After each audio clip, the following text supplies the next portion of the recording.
FC Naples, so back. 3 wins in our last three, 4 wins in our last 5 league matches. Paul, we're back, aren't we? We are back. The boys are firing on all cylinders. Doing it the last couple games without owning. Um, love the way that they're playing right now, and the results are showing. Like you said, 9 points in our last three, and it doesn't feel as it.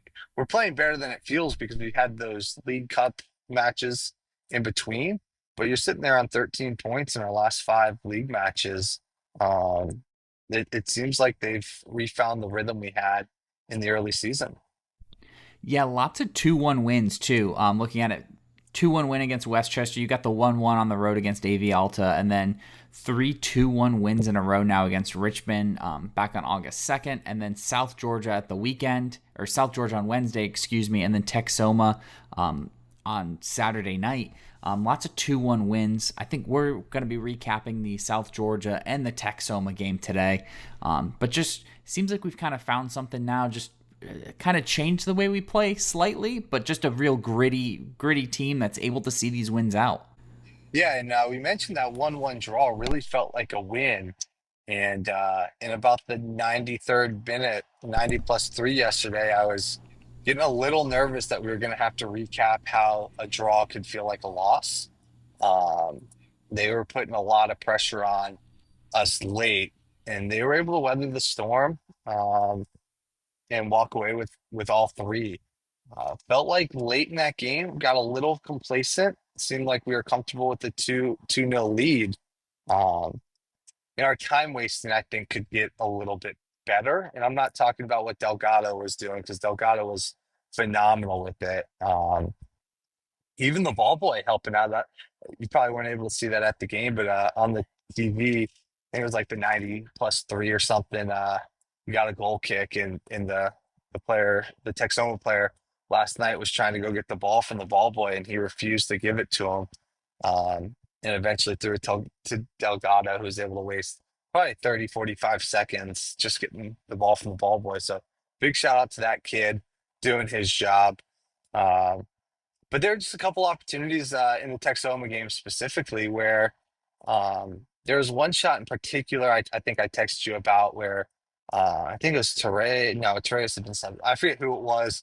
Um, Sent a shot well over the crossbar from well outside the box. I think in the future that's maybe one that you dribble to the corner and just try to keep the possession. Kind of like taking a three early in the shot clock when you got a lead in basketball. Um, it just felt like we could have taken more time off the clock, but even with all that, able played. I thought we played phenomenal Saturday and Wednesday. So it's just good to see that the boys are playing hard and they're getting results. It's a good feeling. Yeah, it almost feels like since the second half of that Richmond game, when we came back and really started to show what we can do, this team's been different. We had a big squad, maybe even since the AV Alta game, coming back, like you said, to get the 1-1. And then the second half against Richmond, it just really seemed to click into place. And now we saw that on full display against South Georgia and Texoma Saturday night. Let's go back to that South Georgia game. Let's recap that one a little bit. You were actually able to watch this one at a sports bar because it was on national TV. How was that experience? Yeah, so I walked in, we were having dinner, and I was at a sports book in Phoenix. I was like, "Hey, can I get CBS Sports Network on?" Like, well, what are you looking for? It was like the FC Naples game, and guys at the sports book window are kind of like, "What is this guy asking for?" And I asked if they had any handle on the game. Unfortunately, they did not have any bets that I could place. And I turned it on just in time. It's probably about the 25th minute. And I was really looking for a first half goal because, like all of our games, it seems like there's, 1 to 3 goals between the 25th and the 45th minute in the first half every game. We got three alone in the last 15. That one with the Henderlong great goal and Perpa finishing as well. So that was a really cool experience being able to eat dinner at a public place and watch the boys compete. Really cool experience. I was there with my dad, brother, and girlfriend's dad, kind of introducing them to soccer and trying to explain to them why soccer is truly a fun game to watch. Um, I'm not sure if I was able to convince either the old heads on that, but still had a good time, and they had the nice little comfy couch chairs, recliner chairs up front there. So it was a good way to watch the boys play. Yeah, I know you sent me the picture of it up on the screen at the sports book. So fun time to be able to watch that. Big national TV win too for FC Naples. You kind of mentioned it there. That last 10 minutes where we've struggled for a lot of this season, we were able to score 2 goals. We did give up a goal. Good, well worked goal by Niall Reed-Stevens, who seems to be unstoppable and kind of South Georgia's only main source of attack right now. But Henderlon gets one in the 36th minute, and then Perpa finds the back of the net right after Reed-Stevens scores in first half stoppage time. Just another gritty goal, balls bouncing around in the box, and Perpa's there to bury it. I think I got the scoreline right. You got the goal scorers right. So maybe we do know what we're talking about on this podcast. I think every once in a while a blind squirrel does find a nut. In that game we had right. I was a little off on Saturdays, but yeah, it was a fun game, and then just the tactics in the second half to hold on to the win. It was kind of kind of how the season's gone, where we get that first half lead and can kind of sit on it in the second half, and it's a boring second half. Um, and I think they had some pressure late, but nothing too terribly scary. We were able to answer all the questions they asked of us, and good just to hold on to all three against that team. Yeah, we just kind of suffocated that second half again and just sucked the life out of it. And we kept putting them under pressure too, while still playing very defensively. With some of the changes he made, we had our first ever, I believe, Ian for Ian, with Ian Sarrell coming off and Ian Garrett coming on. An Ian for Ian substitution. I don't know if that's league history there, but as a fellow Ian, I appreciated it. But just kind of kept them under pressure, kept them on their toes, and didn't really give them anything in that second half, which, like you said, up 2-1, you can't ask for a better second half performance than that. Yeah, and um, we were a little shaky at the end of the first half, giving up the goal. Um, but when you can score two in the final 15 minutes of the first half, I guess you can afford to give up a goal. On the broadcast Saturday, I think we got up to 18 first half goals, which I believe is either the league leader or second to Westchester. So us and Westchester are the two highest scoring teams in the first half. I'm not sure how Westchester does with goals conceded. I imagine we are in the lead in first half conceded goals as well. Yeah, especially first half conceded goals in the last 10 minutes of the half. Unfortunately, still working on that. But yeah, overall, Wednesday night, I thought great performance. Nice to be back home and put in a shift like that by the whole team. The final whistle blew, and you could tell the guys were tired, but it wasn't one of those like last night where it's a relief. It was kind of like, yeah, we knew we could do this the whole time. Didn't really give them much, despite South Georgia having almost 60% of the possession. We did really well when we had the ball, and didn't really give them much of the way in the final third. Yeah, it was a good win, indicative of kind of how we did early in the year. And you hit the nail there. It didn't feel like at any point I wasn't as puckered as I was Saturday, of South Georgia getting an equalizer, a heartbreaking equalizer late. So the more close games we play, um, the more confident you get with that. And in a long season, you're going to have heartbreaks. Um, Knoxville gave up a heartbreaking goal last night to draw. But luckily, we were able to avoid that in both games. And I think the more we play that, the better we're going to get at closing out games.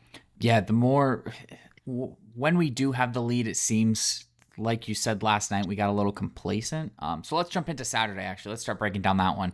Let's start from the beginning. I thought we came out and just looked to be the better side right away. They had a couple big chances. Delgado was called into action a couple more times than I liked, or they pushed a couple shots a little wide. But we kind of settled in, and then we came out, and I thought we were the better side for most of the first half. Ian Garrett getting on the score sheet, the 23rd minute, just a great finish by him. Sliding it back in, goes over and celebrates with the crowd, which you love to see.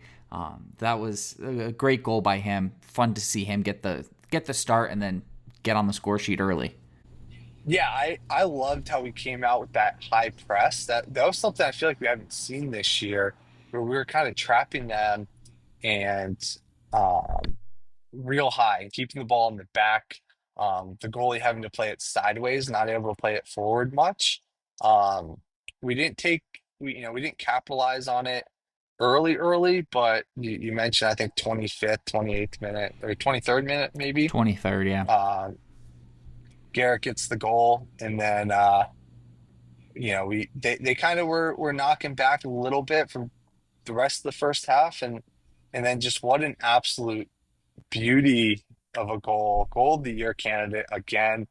It'll be interesting to see how many nominations Naples gets for goal of the year.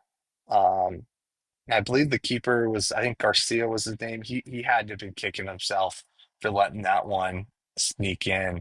And even the commentator was like, "There's no way he tried to score that. That was just put the ball up and hope something happens." And um, I had to do a double take when the ball went. I was like, "Did that actually just go in?" So, and that's a major blow for Texoma, a team that's thinking we're going to get into the half down 1-0. Maybe we can do something in the second half, and then now you're down 2-0 on a fluke goal is more accurate than a random goal. Yeah, Julian Cisneros, bangers only, just buries it top bins every time it seems. I think if we asked him today, he would say 100% that was a shot. If you watch the replay back or live, like you said, I think the stadium kind of paused for a second, thought, no way that went in. Surely that hit the top of the net. And it didn't. It went, sure enough, top corner. Yeah, I think keepers kind of got to do better there, but I don't think he's expecting a shot on goal. Great. I got to give the FC Naples guys credit, though. We had pressure, two guys right at the back post, ready to tap it in if that cross was a little further out. So I think we score from there anyway. But Julian Cisneros says, hold my beer, I'll do it myself, and just burying it top corner. I think all the goals he's going to score are going to be goal of the week candidates. And like you said, he might be the only one on the ballot at the end of the year for goal of the year. Just a phenomenal goal. And that's how, like you said, how you got to go into the half. We had all the momentum at that point, and just you didn't want halftime to come almost because we were just forcing everything down their necks and looking to score again. Yeah, and halftime comes, and even early in the second half, we did well. I think midway through the second half, I think they had a chance, but really they didn't have anything brewing until about the 80th minute is when they really started to put the pressure on. It seemed like we went full defensive with the subs until Poland, I think in 87, brought in the new kid who looks like an absolute beast. Watching him run, um, I think he is going to be a problem when we get him and Henderlong up forward together. And then you can put Farine and Onan on the wings. I think it's going to bring a whole new style to how we're going to play. So I'm very excited, kind of how he looked. Farine had a chance to really put it away and make it 3-0, and just sent it just a bit high over the keeper. Um, but I really think uh, Dangler starting a little scuffle in classic fashion. Definitely watches a lot of Everblades hockey, not letting the other team push our guys around. Um, Fortunate to only get a yellow there. Um, I think a red would have been harsh, but um, definitely threw an elbow. Loved it. It was fun getting your text because it was about 30 seconds before You text me what started that fight, and I'm like, what is he talking about? And sure enough, our guy gets pushed, and then there's Dangler uh, teaching their guy a lesson. Yeah, Dangler almost like the enforcer there. I was able to pull it up on my phone to see what the heck had happened because watching it live and in real time across, because it was across from us where we were sitting in the beer garden, and all of a sudden you just see like the ball's gone out for a throw and the two players are running together, and then all of a sudden it's just a big brouhaha of everyone coming together, pushing and shoving, and we seem to be involved in a few of those this season, which I'm all here for. But yeah, Dangler getting in there, showing him who's boss, acting as the enforcer. And overall, I thought he had a great game at the back. Breck Evans, Glasser, and Cisneros with the goal, like we mentioned earlier. Nice to see the back line being back. Unfortunate to give up the goal so late. I would have loved to keep the clean sheet there, but I'll take 3 points all day. Take the 2-1 win. They saw it out in the end. Just a real solid performance from all of them. Yeah, and I think he actually led the team in shots last night with his free kick attempt on net. I think he had 4 or 5 shot attempts, which is fun. He was in there in the box on corner kicks, trying to ask a few questions. Um, and it just looks like we've gotten back to that back line being in sync and not as much looking around of who was supposed to cover that area. Um, and if you're watching that game, you kind of knew Texoma was due for a goal with the pressure that they were putting on. Um, they were due for a goal. Delgado had to make a couple good saves in between. And then even really the last few minutes, they had a few more questions that Delgado was able to answer. So um, yeah, it was a good gritty close to the game. Yeah, you mentioned it there. Dangler coming up for corner kicks and free kicks. He's just such a big presence in both boxes, really at 6'5", just massive, a big body. So I love the way he plays and seeing him get up there. But yeah, giving up the late goal, it kind of stunk. But you're right. I think they were due for one, and it was a well enough worked goal. Kind of another miscommunication at the back, but it was a long game going on there, and then from there on, they locked it down. Everything was out and away, and I thought we almost had the better chances too towards the end of stoppage time. And then that final whistle went, and it was celebrations from there. Yeah, I definitely thought we were going to get a third goal. We had almost an opportunity, brought the keeper up for a late corner kick, where I thought maybe we could really put it away. Um, and I think that's the downside to playing a game where you're not a heavy possession team. We seem to just be content with clearing the ball and letting them reset rather than trying to work something through between the back line or through the middle and just putting it into the deep corners where you can keep a little high press and just make them build up, make their build ups a little longer. Um, I mentioned that earlier in the episode where there are a couple shots that we put on target that I thought we could have used time a little bit better. Um, but we're nitpicking because we were able to get a win.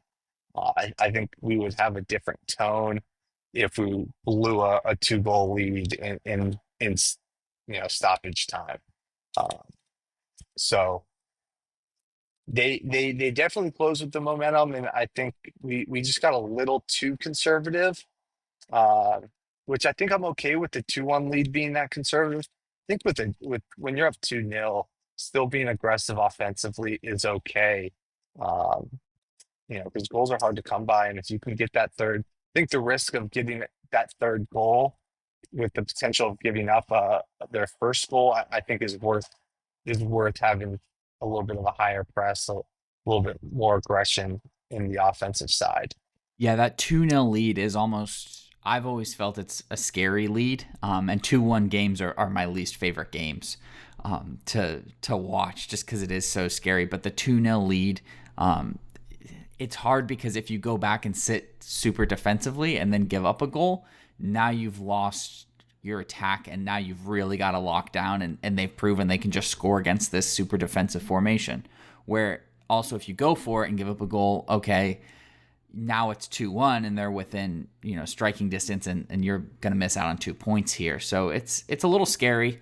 And overall, I thought that game was pretty, if you look at the stats, I thought it was pretty evenly matched. It was about 50-50 on possession. Shots were about the same. We had chances, shots on target, about the same as well. So it just kind of proved that we were able to pick up those wins in those tight games, which is exactly what we need going forward. And I think we'll be involved in a lot more of those games as the season continues.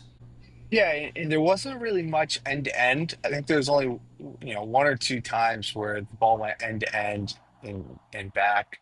Uh, and we dominated, I'd say, like the first 10 minutes we dominated, and then they seemed to be in control for 10 minutes. And then we were back in control. That's really kind of how the game, felt, that it went in waves of who was controlling the game. It wasn't dominated by us for, much more than 10 or 15 minutes, just like they didn't dominate it for much more than 10 or 15 minutes at any given times. And the end stat line reflects that it really was a good reflection of how that game went. And if you don't watch the game and that game ends 1-1 or 2-2, you would have thought to yourself, fitting, but glad we were able to get out of there with the 2-1 game. And you're right, we do seem to play a lot of games where the final 10 or 15 minutes are crucial. Yeah, and it's nice to see that we've kind of turned that corner of being solid in that last 10 to 15 minutes and seeing games out. I gave the back line a shout out. Got to give the midfield a shout out too. They were really solid all game. I felt like we were playing out wide, but also coming back and playing through the middle a lot more.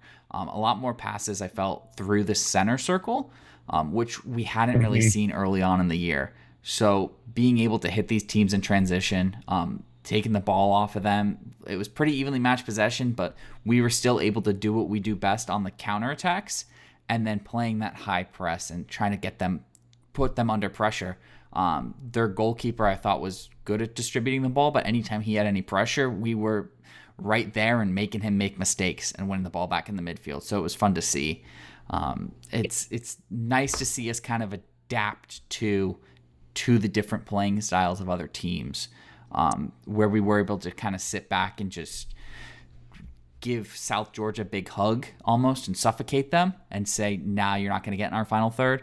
Where last night against Texoma, we were a lot more possession based and a lot more back and forth with them. It gets me excited now, looking forward to a rematch against Ford Madison, who was able to pick up a 2-2 draw against One Knoxville last Saturday. Goals coming in the 50th and 51st, and then Knoxville coming back and scoring the 65th. So those are our two next games. So we're going to be on the road in Madison, Wisconsin next week. And Madison, Wisconsin does draw pretty well, just like us. Which also got to give a shout out last night to the fans. Over 3,000 people. Really rainy too down here in Naples. First responders night, so thank you to the first responders and all you do. It was great to honor them, and another great crowd on hand, even on a rainy Saturday night in early August. But yeah, looking forward to Forward Madison next weekend. Madison historically has been a pretty good team. Kind of been struggling late, but got that 2-2 draw against Knoxville. So maybe they're on the up and up now. Yeah, and I believe we knocked them down early in the year when we were playing well. Uh, so it'd be good to get the rematch, another battle against the Birds, the Plastic Flamingo. Isn't that their mascot? Aren't they the Plastic Flamingos or something like that? Yeah, I think the city of Madison adopted the state or their city bird is a plastic flamingo. So it was like an ironic thing, I guess. But you're right, we did beat them 2-0. That was our second game of the season. So way back March 15th was that one.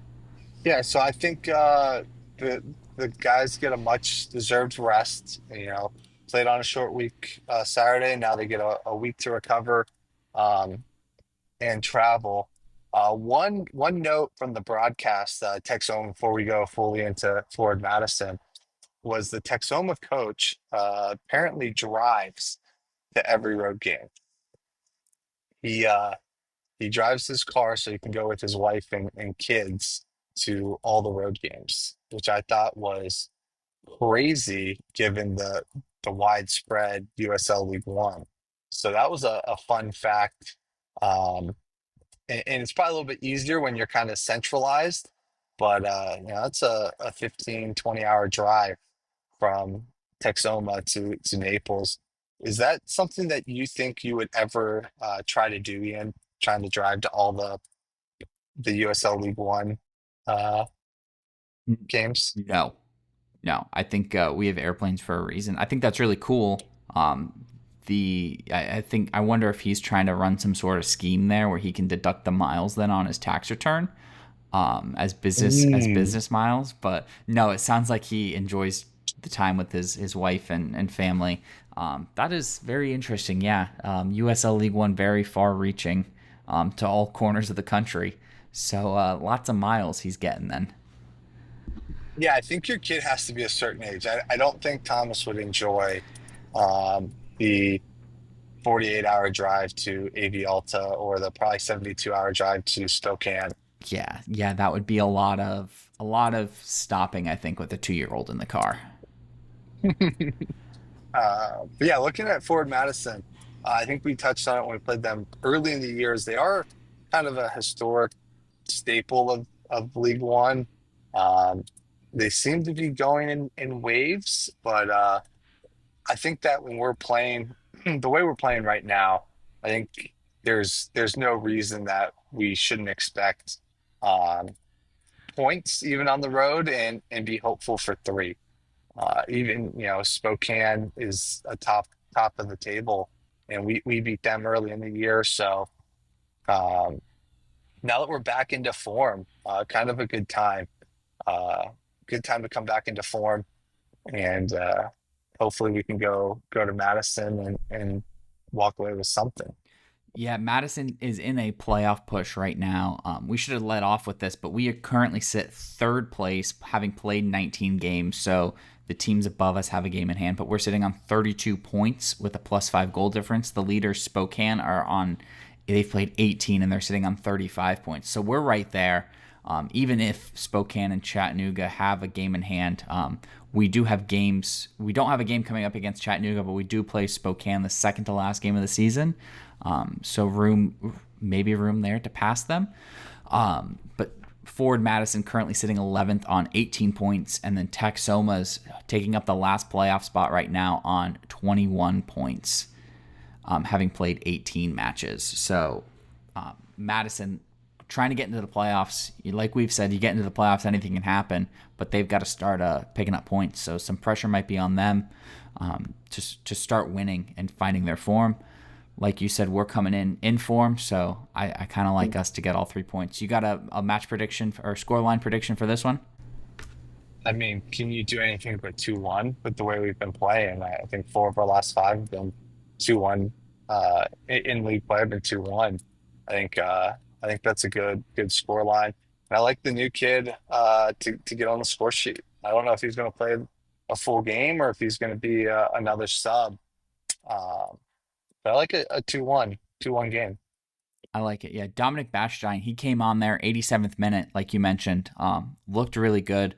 Standout with the Des Moines Menace in USL League Two, and a former Drexel Dragon. So excited to have him on the team and someone to kind of fill in for Henderlong as well. Just he's 6'3", looks like he's the real deal. So excited for him to be coming in. We said a couple weeks ago we wanted to see a new striker, and looks like we might have found our man. So yeah, I think I'm gonna go for Madison. I'm gonna go 2-0 again, 2-0 Naples, and I think him and Henderlong are gonna score. He'll replace Henderlong around the 60th minute, and yeah, let's go 2-0 Naples, 4-0 over Madison on this season. That excited for that one. So one big tactical change we saw last night was Farine coming off the bench. That was his first game of the year, not starting. It's his first sub appearance. Do you think that that was a rest? Since we played Wednesday and having one of our better players available late if we needed him for a big push. I think he was going to come on regardless of the score line. But what were your thoughts on that strategy from Matt Poland? Yeah, I liked it.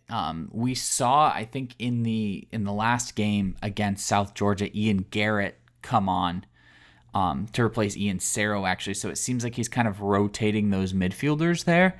And this time we saw Ian Garrett come off and be replaced by Farine. So it's kind of evening out all of their minutes across the board. And Tyler Pasnick coming on for Ian Cerro then at that same 60th minute mark. I liked it. Having played, 3 games in a little over a week is tough on anybody, especially Farine, who just has so much pace, and all of those wingers really, whether it be Garrett, Cerro, Pasnick, all of them. I liked it, and having that threat, and he did unlock something, it seemed, because he had a couple big chances and just put him over the bar. So it was fun to see for this upcoming Saturday against Forward Madison. I think you've got to start him against Madison. I think you will have rotated everyone through, and it's time for him to get back in the starting 11.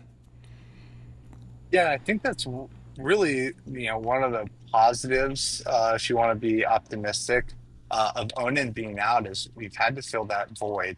We mentioned it last week that when he's healthy, he's in the 11, and he's been around long enough that I think, even if he misses a few games, he'll be easy to plug and play. But now we've had more squad rotation and guys stepping up and filling the void, and they've done a really, really nice job. I think Onan's been out at least 3 games, and we've won all 3.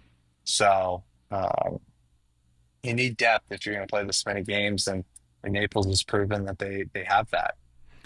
Yeah, we've known it's going to be a long season all year. So to see this, especially the midfield that grinds week in and week out, and even the back line we saw against Greenville, we pretty much rotated the entire back line, and I thought they played well. So yeah, being able to kind of have replacements for everybody has been a good thing. And now, with Bashstein coming in, maybe we've got Henderlong a replacement too if he ever needs a breather. So yeah, it's nice to see that we do have some more depth on the sideline, especially against our fellow League One opponents. We still got a lot of games to play, and I think we're going to need the full squad. Continue to need the full squad. It gives us flexibility and shape too. You can go up with 2 strikers, or if on a short week like this again, you can start one or the other. I imagine Henderlong will always get tapped as the starter if you're only going to play one of them. But if you just put in a 90-minute plus shift, the second game, if you can go out and give you 60 good minutes, you have a reliable sub for the last 30 and keeping that attacking mentality. Or if you're down, you can throw in another striker, change shape a little bit. So really excited to see what this is going to do uh, kind of to our shapes. We've talked about what's the midfield, what's the back line going to look like, but all year we haven't really talked about up forward, and now we've got options there. So it's going to be interesting to see what Coach Poland's going to be able to do the rest of the year. Yeah, nice to have so many weapons, both in the starting 11 and coming off the bench. Whether it be, we got to go more defensive, whether we need to go more attacking. It seems like we've got a lot more options now, and everyone's kind of coming into their own as we turn towards the latter half of the second half of the season. So yeah, and Paul, anything else you want to add before we get going here? No, it's still we're about halfway through and in form. It's a good time to be in shape and looking forward to being back at home in 2 weeks for my return uh, to the Paradise Sports Complex. Looking forward to that. So Yeah, 2 big we've games, Madison, then Knoxville. Yep, and then back home to Westchester August 30th. So we're looking forward to seeing everyone there. I've got your beer chips ready to go for you once you're back. But yeah, thank you all so much for listening. Be sure to follow us on social media, get in touch with the show, say hi to us if you see us at the games. We love hearing from you. But yeah, until then, come on, Naples.